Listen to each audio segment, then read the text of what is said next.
Pineapple, அப்புறம் strawberry flavour. இது வந்து ஸ்ட்ராபெரி ஃப்ளேவர் இருக்குது.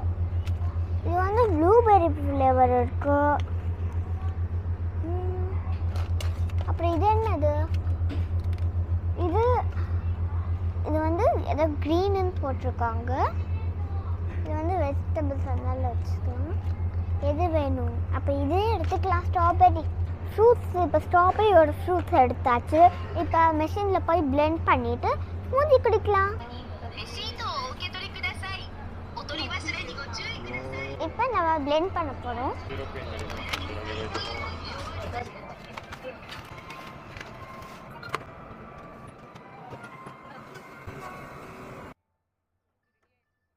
ஸ்மூதி ரெடி ஆயிடுச்சு. இப்போ